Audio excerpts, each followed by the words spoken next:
good afternoon to you.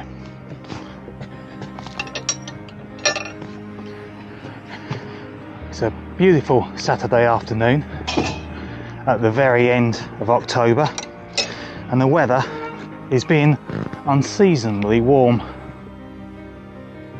And I'm on the south coast of East Sussex at a place called Winchelsea, just walking down to Winchelsea beach. Apparently Spike Milligan is buried in the local graveyard, but I forgot to pop up there to have a look when I came out of the car, headed off down here, so put that on my list of things to do on the return trek tomorrow. As I said, it's unseasonably warm. On the way down, the car said it was 21 degrees. 21 degrees, sunny and really humid at the very tail end of October. In fact, it's Halloween weekend. So I tried to find somewhere that warranted a Halloween wild camp. So my first thought was the Devil's Dyke, being a devil. And then I thought, no, actually, how about a castle? How about an ancient castle? So, as I say, I'm down at Winchelsea in East Sussex, near Camber, and I'm hopefully heading to Camber Castle, which is a very ancient castle that was originally on the seashore and is now about 1.5 miles from the sea because of the amount of silt and shingle that was built up in the 1,000 years since it was built. And this looks like it might be another one of those walks of a million gates. Not been very far yet. Already had quite a few gates to contend with.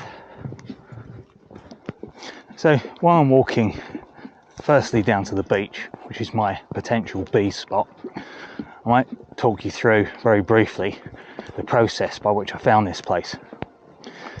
So I checked on OS maps to try and find somewhere where there was a castle. So I found Camber Castle.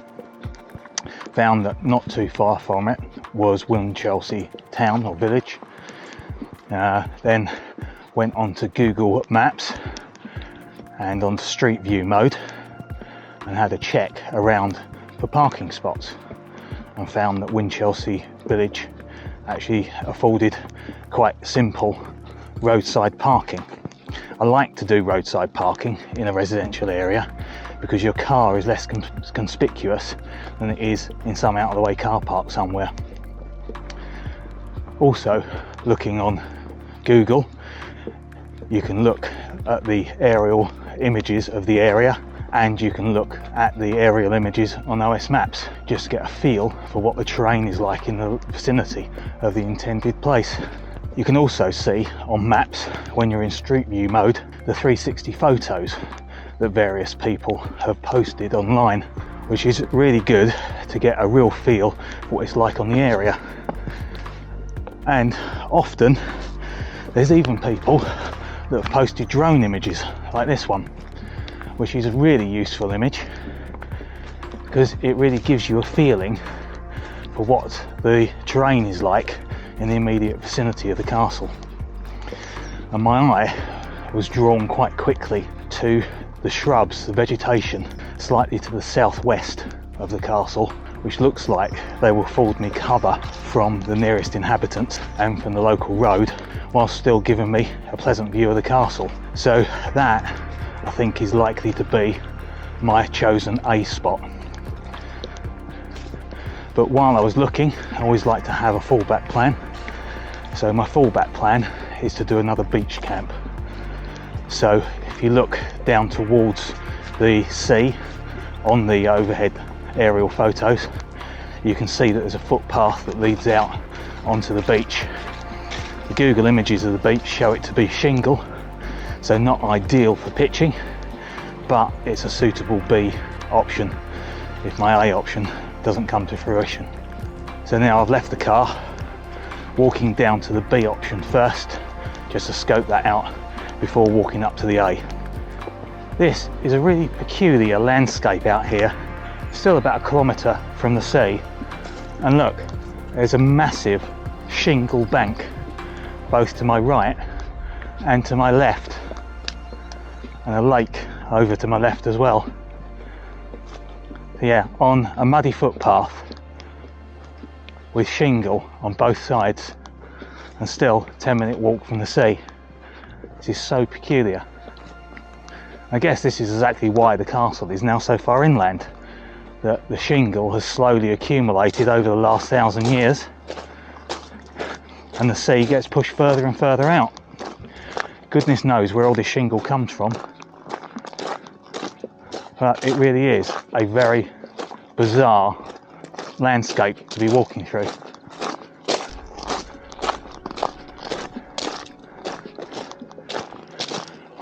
Then traversing the last little bit of shingle and I can see the water, the other side of the gabion baskets and the huge mound of shingle. Up there to our left there's a lifeboat house. Just going to cross this little roadway and I'll be on the beach. Already passed quite a few potential wild camping spots if I need to. It doesn't even have to be on the beach.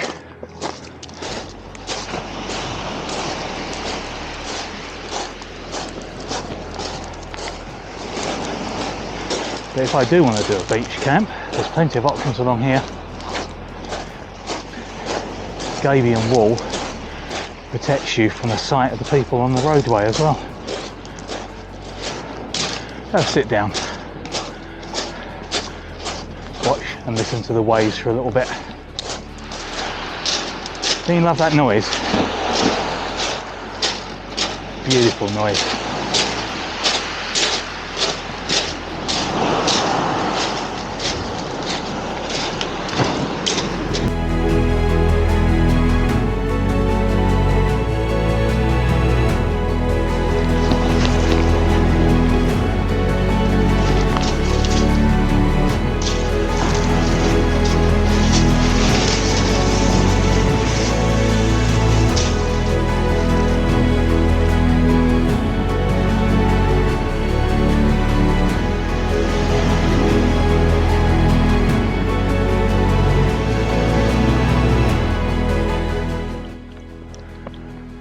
Well, I'm coming up on the castle up ahead of me now.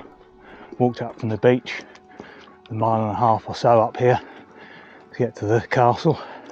I'm approaching it from the southwesterly direction, so I will be seeing or walking past the areas of shrubs which may well be able to give me some cover. Still quite a few people around. Surprised how many walkers there are out here actually. But it is a nice day and it is near some major population centres, so it's not really that surprising. See the houses, Winchelsea, about 1 kilometre away, and so long as I stay on this southwestern side, nobody should be able to see the light in my tent at all. Not that they'd probably be looking for it anyway.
So, good morning to you. First coffee of the day.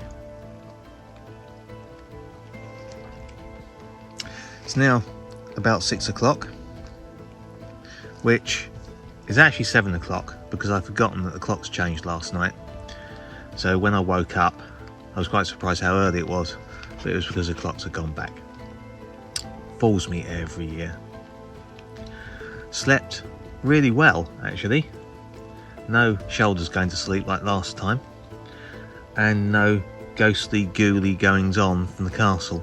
After the redness of the castle last night, there was nothing else Halloween-esque about my sleep last night, and I wasn't disturbed by spookiness. I was nearly disturbed by somebody sending me a message that the picture I posted to my tent on Facebook looked as though I had a spider or creepy crawlies crawling over it, which did put me on edge before I went to sleep, but fortunately didn't stop me from sleeping at all. Also, I didn't dream of anybody encircling my tent with motorbikes again this time. And I think that is because rather than watching a wandering monk video before going to sleep, I watched a Paul Mesner one. Paul Mesner videos are a lot more gentle and peaceful videos than wandering monks. So I shall have my coffee. Unfortunately, I've woken up, as I said, to the rain, which does mean that I'm going to have to pack up in the rain. It does sound as though it is actually lightening up a little bit now. According to the weather forecast, it should be medium level rain for about the next 20 minutes and then lighten up a little bit, so I may try and pack up then. So I'm going to get on, have my coffee. So it's now just on 7 AM. The sun is supposed to have come up over there behind the clouds, so you can't really see very much. I've packed everything away from inside the tent, put it in the rucksack, put the rain cover on the rucksack and resting the rucksack on the dry side of the tarp while I pack up the rest of the tent. Just a note, the ground round here, I don't know whether you can see just over there, there's a band of shingle. As it turns out, this verdant pasture land is actually shingle with 2 inches of soil on the top of it, so the pegs wouldn't go in very far. So what I've done on this end, which was the worst end, is I've put a pair of pegs in at all 3 points because I can only get them halfway in. But as you can see, I'm about to head off. Castle is over there in the murk, and got an hour's walk back to the car in the rain after packing a wet tent up, and nobody likes packing a wet tent up. So I better get on with it. See you soon. Right, apart from the GoPro, all packed up now. This was my spot for last night. As always, leave no trace, just a little bit of flattened ground. Sun's over there somewhere, who knows where.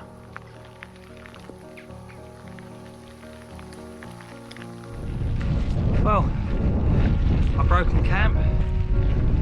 The rain's raining quite heavily now, and the wind's come up as well, which is good, because it means it's quite cooling.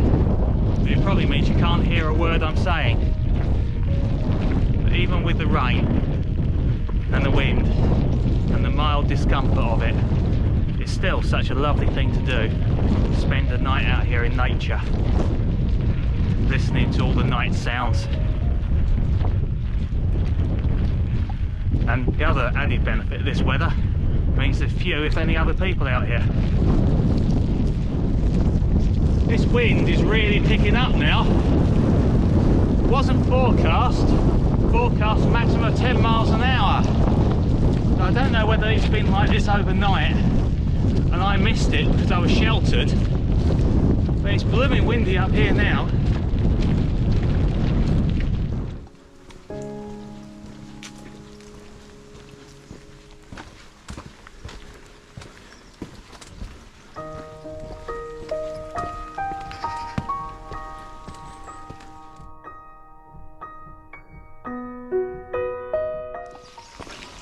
So I'm just heading up to the churchyard in Winchelsea now to have a look at Spike Milligan's gravestone.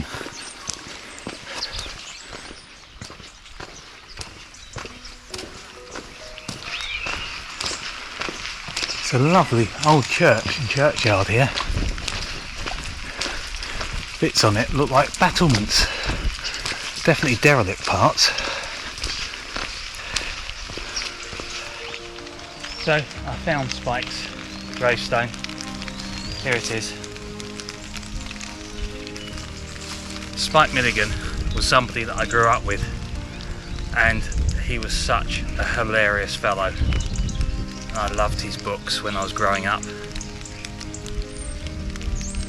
And I didn't realise that he was buried here, so local to me. And it's really lovely to come up here and see his gravestone and pay my respects to somebody who I had such great admiration for.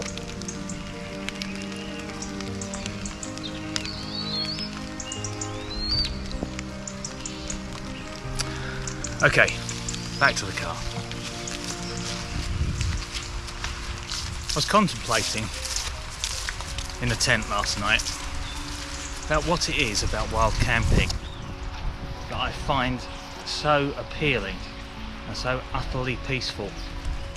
And I think what it is when you're out wild camping, you are in control of yourself. You're in control of everything that you do and how you feel. When you're at home, you've got central heating, you've got television, you've got electric lights, you've got a sofa. But when you're wild camping, you've got none of those niceties. So your mind is permanently fixed on not keeping yourself alive so much as keeping yourself comfortable. And I think that because your mind is active all of the time on that pursuit, you don't think about all the other junk and all the other shit that's going on around you. And it makes me so much more peaceful. I don't think about the troubles of the world. I don't think about the troubles of work. I don't think about troubles anywhere. All I'm concentrating on is myself being comfortable at that time. And I think that's the key. Keep yourself occupied. Don't let your mind wander, and don't let your mind think through all of the bad things. Just think of the good ones. So, coming back to the car now, I'm going to sign off on what I think is my 15th wild camp of 2022. So, definitely got my 12 in already, only October. And despite the rain, it's still been a thoroughly enjoyable experience, yet again, as it always is. So, back to the car with my soggy gear, drive back, and then have the palaver of trying to dry everything out. Okay, so from Winchelsea in East Sussex, on the south coast of England, I bid you farewell and happy camping.